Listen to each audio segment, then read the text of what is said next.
کر رہا ہوں، پورے ایران میں کہیں تعزیہ نہیں رکھا جاتا،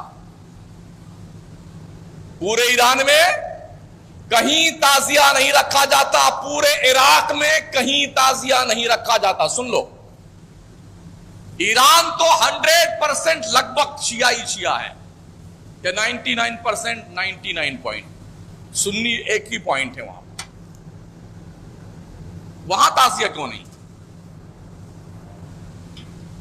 عراق میں 60 اور 40 کا حساب کتاب ہے، شیعہ 60% ہے، سنی 40% تقریباً، وہاں تعزیہ کیوں نہیں؟ خود کربلا میں نہیں، نجف میں نہیں، کوفہ اور کاظمین میں نہیں؟ ہندوستان کے لوگ تم کیوں پگلائے ہوئے ہو؟ تمہاری عقلیں گھاس چرنے گئی ہیں۔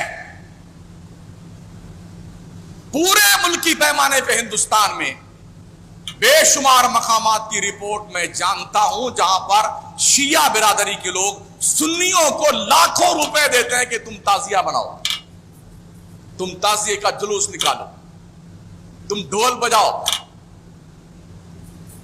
میں پرسنل جانتا ہوں اس بات۔ ٹانڈا میں تقریر کرنے گیا فیض آباد،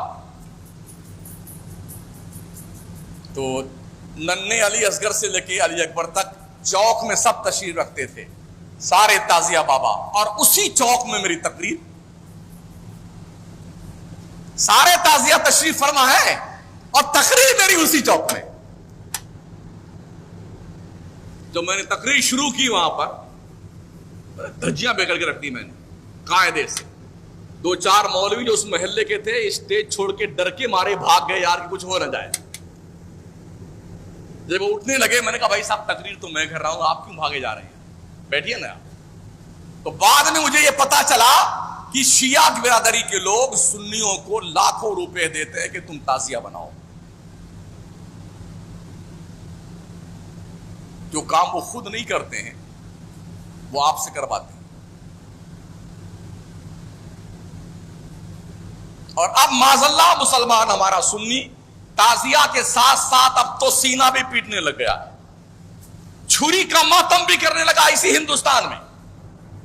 نوحہ پڑھنا، مرثیہ پڑھنا اور اناپ شراب پکنا جلوس کے ساتھ نکل کر کے، یہ حالت ہو گئی ہمارے سنیوں کی۔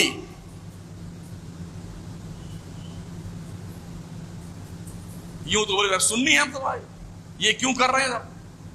امام حسین کی محبت میں کر رہے ہیں۔ چلو میں پوچھنا چاہتا ہوں، آپ کے ابا کا انتقال ہو جائے، آپ کے بھائی کا انتقال ہو جائے، آپ کے بیٹوں کا انتقال ہو جائے، بھتیجوں کا انتقال ہو جائے، آپ کا انتقال ہو جائے، رشتہ داروں کا انتقال ہو جائے، گھر لٹ جائے آپ کا، خیمہ کو آگ لگا دیا جائے اور بے یار و مددگار آپ پردے سے واپس آ جائیں، تو کیا سال در سال آپ اپنے ابا کے تیجا میں، 10ویں میں، 20ویں میں، 40ویں میں، برسی میں کیا ڈھول بجائیں گے؟ بولو بولو نا، یا بجاؤ گے؟ بجاؤ، علم بلم نکالو گے؟ تعزیہ سجاؤ گے اپنے باپ کا؟ کیوں نہیں سجاتے ہو؟ ہم آپ اپنے باپ سے پیدا ہوئے ہیں نا، ہم نے تو امام حسین کو دیکھا بھی نہیں، باپ کی قربانیوں سے آپ پلے بڑھے ہیں، تو باپ کے مرنے کے بعد آپ ڈھول کیوں نہیں بجاتے ہو؟ ماں مر جائے جس کا دودھ تم نے 2 سال پیا ہے، کیوں نہیں تیزا کے ڈھول بجاتے ہو؟ تعزیہ کیوں نہیں بناتے ہو؟ 10واں 20واں 40واں جب 10 سال در سال فاتحہ کا دن آئے نا، تو فاتحہ مت لگائیے، ڈھول بجائیے، علم نکالیے، بلم نکالیے، جلوس نکالیے اپنے اماں کے نام کا۔ کسی نے نکالا آج تک؟ اگر نہیں، اور یقیناً نہیں، تو امام حسین نے تمہارے باپ کا کیا بگاڑا تھا؟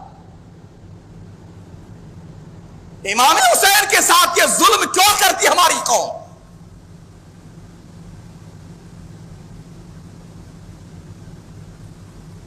المیہ ہے، المیہ ہماری قوم ساتھ۔ پتہ نہیں کس کے لیے انتظار میں کہ کوئی آ کے جبریل سمجھائیں گے، یا میکائیل علیہ السلام آئیں گے، یا اسرافیل آئیں گے تب ہم سمجھیں گے، یا کوئی فرشتوں کی ٹیم آئے گی اللہ کیا سمجھائے گی۔ مکرانے والے اب تو مان جاؤ، ہندوستان والوں اب تو مان جاؤ، تعزیہ مت بناؤ، اللہ اس سے ناراض ہوتا ہے۔